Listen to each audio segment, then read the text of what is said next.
Shalom jemaat sekalian, bagaimana kabarnya hari ini?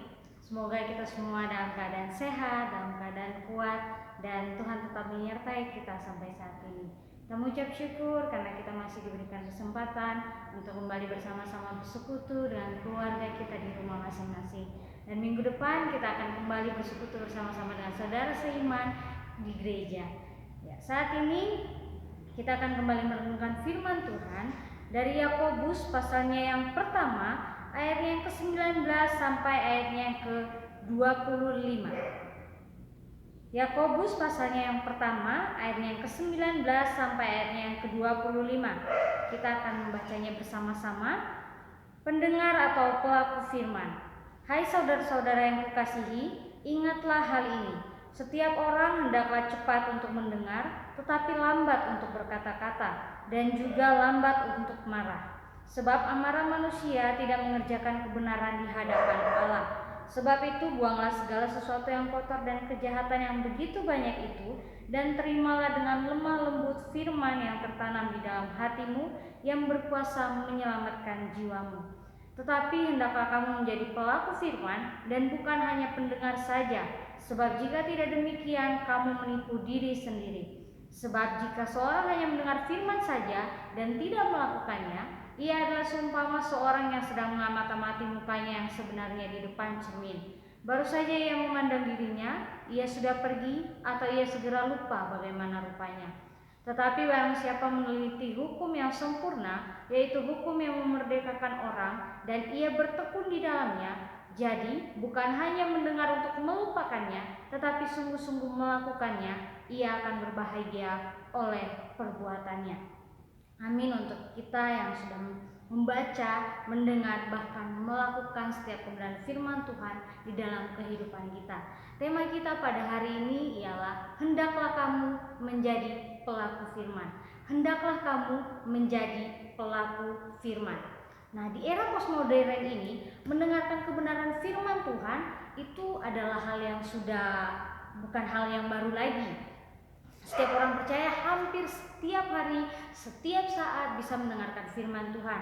Bisa dari radio, bisa dari televisi, bisa dari YouTube, dan berbagai media lainnya. Bahkan gereja pun sebelum corona, gereja itu tidak pernah kekurangan orang di dalam gereja untuk mendengarkan kebenaran firman Tuhan, mendengarkan khotbah tiap-tiap minggu. Persoalan utama saat ini ialah belum semua orang Kristen mengalami kelahiran baru, sehingga mendengarkan firman Tuhan dan melakukannya hanya dianggap sebagai rutinitas. Banyak orang Kristen yang melakukan firman Tuhan hanya untuk dilihat oleh manusia, bukan karena ingin memuliakan Allah. Hal ini menunjukkan bahwa banyak orang Kristen motivasinya dalam melakukan firman Tuhan sudah salah. Seharusnya setiap orang percaya memahami bahwa ketika mendengarkan firman Tuhan namun tidak melakukannya, itu adalah sebuah kesia-siaan. Sebelum masuk pada poin-poin kita hari ini, kita harus mengerti terlebih dahulu tema kita. Hendaklah kamu menjadi pelaku firman. Itu ada di ayatnya yang ke-22. Tetapi hendaklah kamu menjadi pelaku firman dan bukan hanya pendengar saja. Kata hendaklah kamu menjadi dalam bahasa Yunaninya ialah gineste. Kata ini memiliki arti bahwa perbuatan yang sedang dilakukan oleh subjek atau kegiatan yang sedang dilakukan oleh orang percaya merupakan suatu perintah yang harus dilakukan berkaitan dengan kepentingan orang percaya sendiri, dan perbuatan yang sedang dilakukan ini harus berkelanjutan, yang artinya harus menjadi sebuah kebiasaan. Hal ini berarti hendaklah kamu menjadi merupakan perintah yang sungguh-sungguh harus dilakukan oleh setiap orang percaya, karena hal tersebut berkaitan dengan kepentingan masing-masing pribadi. Kemudian kata pelaku dalam bahasa Yunaninya ialah poietai, yang artinya merujuk kepada setiap orang percaya sebagai pribadi yang bertindak atau melakukan sesuatu. Dan kata ketiga, kata firman. Dalam bahasa Yunaninya adalah logu, yang berasal dari kata logos, yang berarti firman yang dimaksudkan perkataan milik Allah. Hal ini berarti hendaklah kamu menjadi pelaku firman, menunjukkan bahwa Yakobus mendorong setiap orang percaya untuk menjadi pribadi-pribadi yang mau melakukan firman Allah di dalam kehidupan mereka tiap-tiap hari. Pengenalan setiap orang percaya akan Allah akan terlihat bukan hanya ketika mendengar firman Allah, tetapi melalui ketaatannya dalam melakukan setiap perintah Allah. Dan menghidupi kebenaran itu menjadi bukti nyata bahwa setiap orang percaya berusaha dengan sungguh-sungguh untuk hidup sesuai dengan kehendak Allah dan menjadi penyembah yang taat. Itu adalah bagian tema kita. Kemudian kita masuk di dalam poin-poinnya. Poin yang pertama, syarat menjadi pelaku firman. Syarat menjadi pelaku firman. Setelah mengetahui perintah untuk melakukan firman Tuhan, maka setiap orang percaya haruslah memahami syarat-syarat menjadi pelaku firman, sehingga di dalam kehidupan setiap orang percaya dapat menunjukkan sikap yang benar menjadi pengikut Kristus atau selaku pengikut Kristus. Adapun beberapa syarat, ada beberapa syarat. Yang pertama, cepat mendengar. Itu ayatnya yang ke-19. Di sini dikatakan, "Hai saudara-saudara yang kukasihi, ingatlah hal ini. Setiap orang hendaklah cepat untuk mendengar." Cepat untuk mendengar adalah syarat yang pertama. Hal ini berarti orang Kristen harus terus-menerus memiliki respon yang benar-benar cepat dalam mendengar setiap perkataan Tuhan, mendengar setiap perkataan Allah, sehingga dalam kehidupan setiap menjalani aktivitas tiap-tiap hari dapat sesuai dengan apa yang Tuhan kehendaki. Nah, John Stott mengemukakan 3 hal mengenai mendengar. Pertama, mendengar itu memang baik adanya karena menghormati orang lain. Yang pertama, mendengarkan itu baik adanya karena itu menghormati orang lain.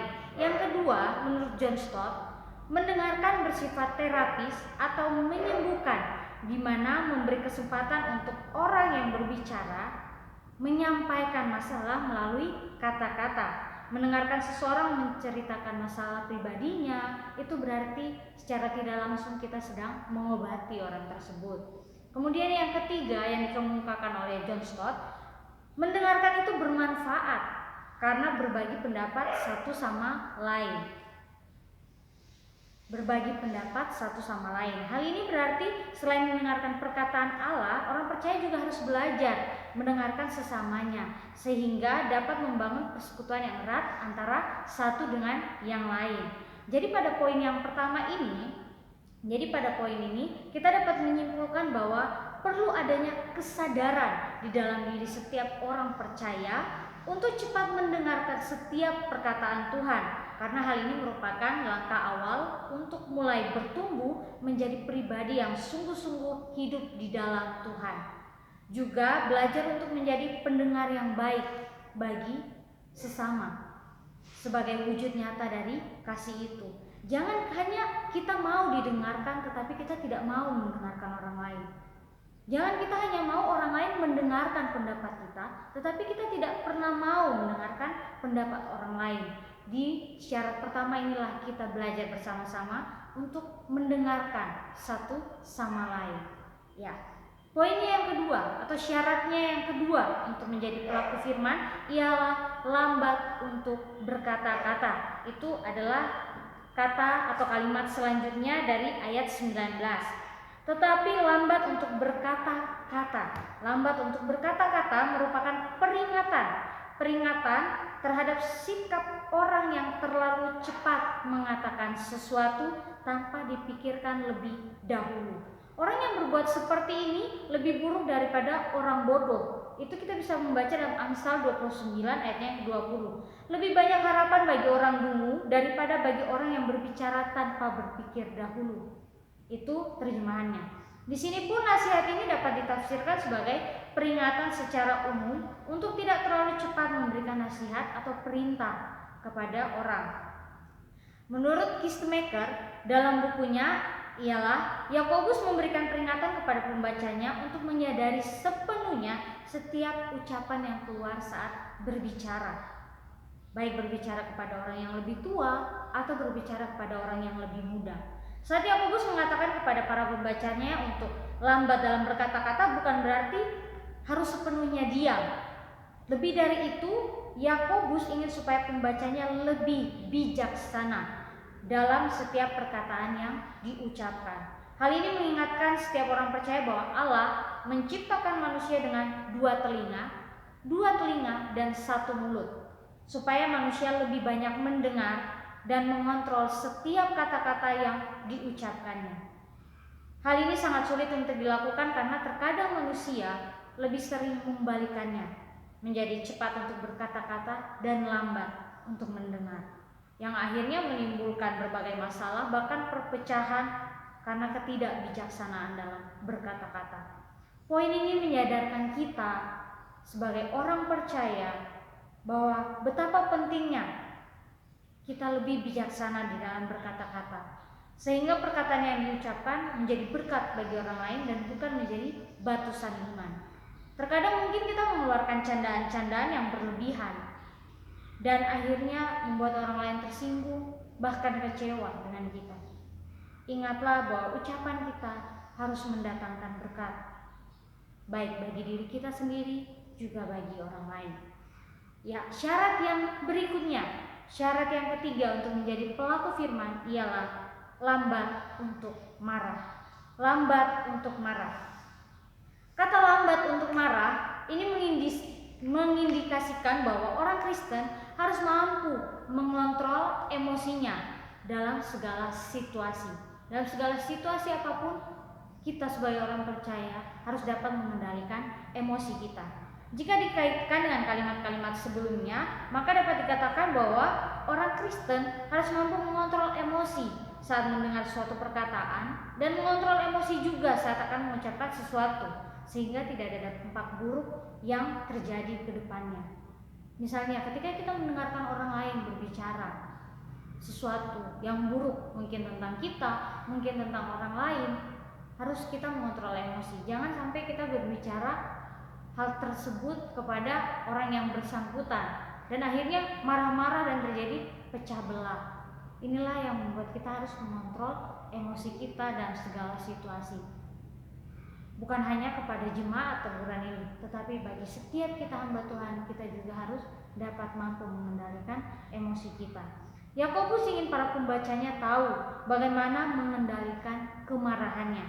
Bagian ini dengan jelas berkesinambungan dengan ayat selanjutnya, di mana Yakobus menekankan bahwa manusia tidak mengerjakan kebenaran di hadapan Allah, yang berarti ketika manusia tidak mampu mengendalikan emosinya, maka setiap tindakan pastilah tidak sesuai dengan kehendak Allah, tidak akan sesuai dengan kehendaknya Allah. Poin ini berarti setiap orang percaya harus mampu mengendalikan emosinya masing-masing. Ketika kemarahan menguasai diri, maka persekutuan kita dengan Allah, bahkan dengan sesama, pastinya akan rusak.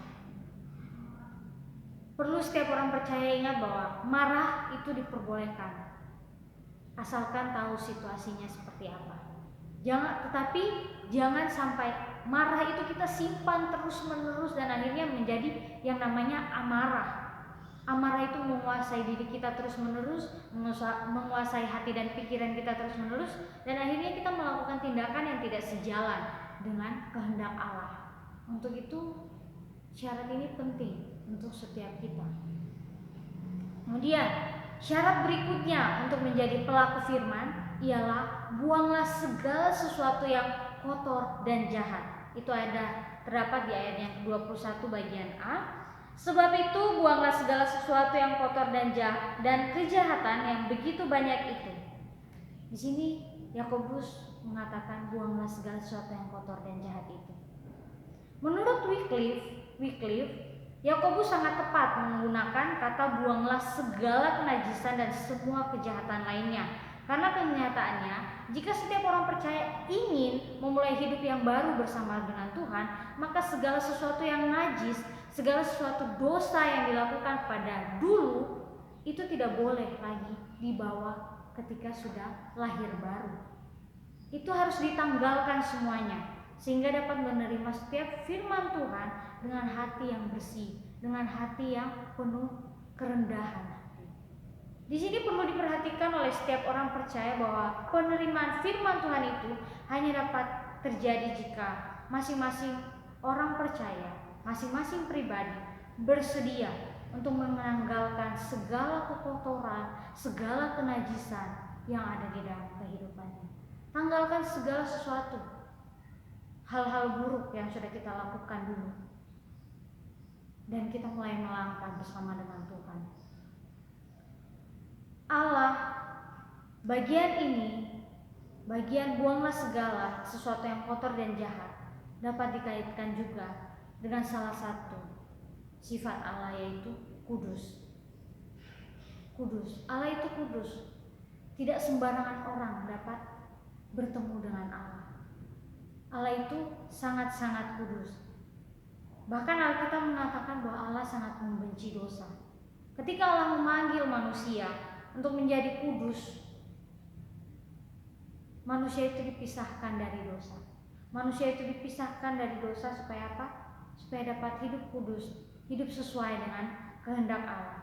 Ketika masing-masing pribadi kita bersedia untuk menanggalkan segala kekotoran, segala kenajisan yang ada di dalam diri kita, maka firman yang kita terima akan membaharui kehidupan kita terus-menerus dari hari ke hari, sehingga kita dapat berubah menjadi pribadi yang sesuai dengan kehendak Allah. Itu adalah syarat keempat. Syarat yang terakhir untuk menjadi pelaku firman ialah menerima firman dengan lemah lembut. Menerima firman dengan lemah lembut. Itu terdapat di ayatnya yang ke-21 bagian B. Dan terimalah dengan lemah lembut firman yang tertanam di dalam hatimu, yang berkuasa menyelamatkan jiwamu.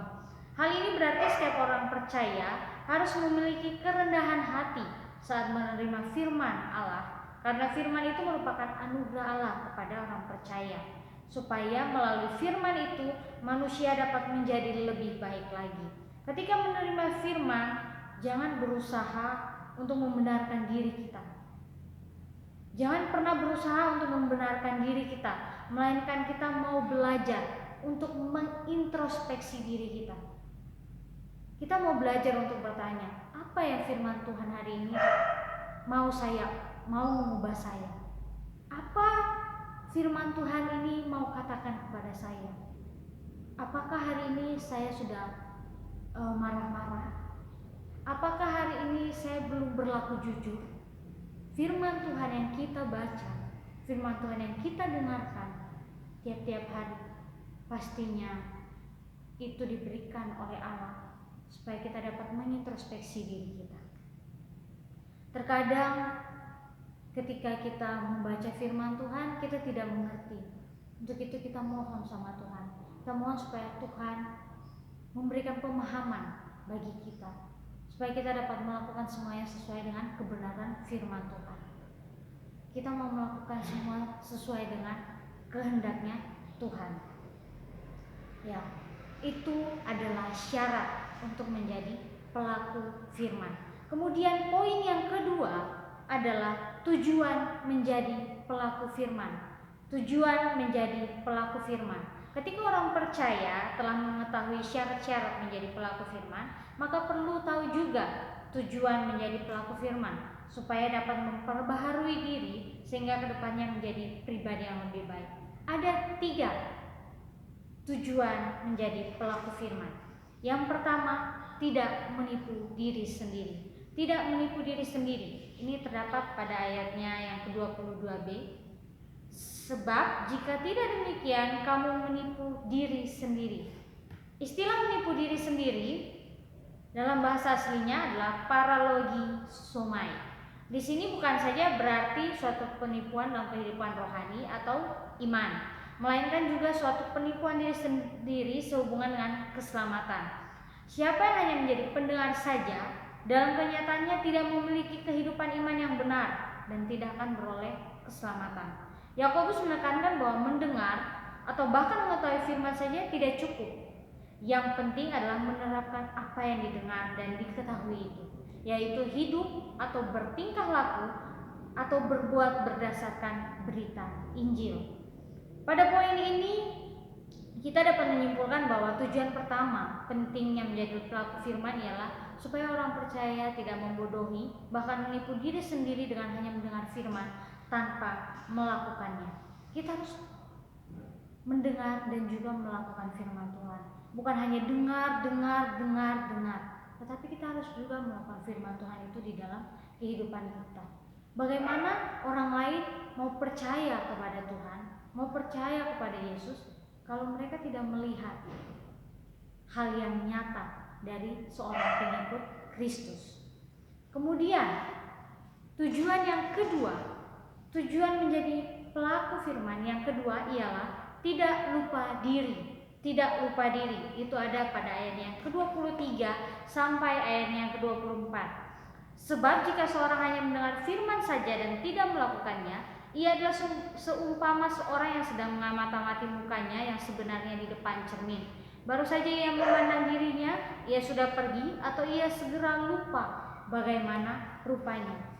Firman Allah menjadi cermin yang memperlihatkan kepada masing-masing pribadi setiap kelebihan dan kekurangan yang ada di dalam diri masing-masing, supaya dapat berubah sesuai dengan apa yang dikehendaki oleh Allah. Tujuan kedua pentingnya menjadi pelaku firman ialah supaya orang percaya tidak lupa bahwa dirinya adalah ciptaan Allah yang diciptakan dengan maksud dan tujuan khusus, terus-menerus memperbaharui dirinya sehingga semakin serupa dengan Kristus dan mampu untuk melakukan kehendak Allah di dalam kehidupannya. Jadi tujuan kedua ini maksudnya supaya kita sebagai orang percaya itu tidak lupa diri, tapi kita memahami bahwa saya ini adalah ciptaan Tuhan. Untuk apa sih saya ada di dunia ini? Saya adalah perpanjangan tangan Tuhan di tengah-tengah dunia ini. Apa yang harus saya lakukan? Itu tujuan kedua dari menjadi pelaku firman, yaitu supaya kita tidak lupa diri. Kita tidak lupa tujuan utama kita ada di tengah-tengah dunia ini. Kemudian yang ketiga, tujuan yang ketiga ialah diberkati Allah. Itu ada ayat ke-25, ada pada ayat yang ke-25. Tetapi barang siapa meneliti hukum yang sempurna, yaitu hukum yang memerdekakan orang, dan ia bertekun di dalamnya, jadi bukan hanya mendengar untuk melupakannya, tetapi sungguh-sungguh melakukannya, ia akan berbahagia oleh perbuatannya. Kata akan berbahagia ini lebih cocok jika kita artikan akan diberkati Allah, sesuai dengan bahasa aslinya yang harus ditafsirkan sebagai janji yang pasti akan digenapi atau akan ditepati setiap kali orang percaya sungguh-sungguh menaati dan menerapkan ajaran itu. Schunemann menyatakan bahwa berbahagia yang dimaksudkan oleh Yakobus bukan hanya didapatkan oleh setiap orang percaya di masa kini, tetapi saat hari penghakiman pun kebahagiaan itu dirasakan oleh setiap orang percaya yang telah melakukan firman Tuhan sepanjang hidupnya. Jadi bagian ini dimaksudkan bahwa ketika kita melakukan firman Tuhan, ketika kita menjadi seorang pelaku firman, kita bukan hanya diberkati oleh Allah pada masa kini, pada saat kita ada di tengah-tengah dunia ini, tetapi ketika hari penghakiman itu datang, kita juga akan mengalami yang namanya kebahagiaan. Karena apa? Tuhan sudah melihat apa yang sudah kita lakukan sepanjang kita hidup di dunia. Jadi kita sudah punya tempat kita masing-masing. Jadi kita akan beroleh yang namanya kebahagiaan, yaitu hidup bersama-sama dengan Allah nantinya. Tujuan terakhir bagi setiap orang percaya untuk menjadi pelaku firman ialah menerima janji Allah, yakni diberkati oleh Dia, bukan hanya secara jasmani, tetapi secara rohani. Yakni kita terbebas dari segala dosa yang mengikat kita, dan yang paling penting adalah kita bebas dari penghukuman di hari penghakiman nantinya. Itu adalah tujuan dari kita menjadi seorang pelaku firman. Kesimpulannya bagi kita di pagi hari ini ialah marilah kita bersama-sama belajar untuk bukan hanya menjadi pendengar, tetapi juga menjadi pelaku firman. Kita mau belajar menjadi pengikut Tuhan yang setia, dengan cara melakukan firman-Nya di dalam kehidupan kita tiap-tiap waktu. Jangan sampai Kristen hanya menjadi identitas KTP saja. Jangan sampai kita hanya melayani Tuhan untuk motivasi yang tidak benar, hanya untuk dilihat oleh orang atau hanya untuk mendapatkan uang. Jangan kita melayani Tuhan dengan memakai topeng yang terlihat baik di depan semua orang, tetapi di belakang kita tidak sebaik yang diketahui oleh orang-orang. Mari kita belajar bersama-sama dari firman Tuhan hari ini untuk menghidupi firman itu. Selamat menjadi pelaku-pelaku firman Tuhan di dalam kehidupan kita, dan biarlah melalui kehidupan kita orang lain bisa melihat bukti nyata kasih Tuhan itu. Soli Deo Gloria, Tuhan Yesus memberkati kita. Shalom.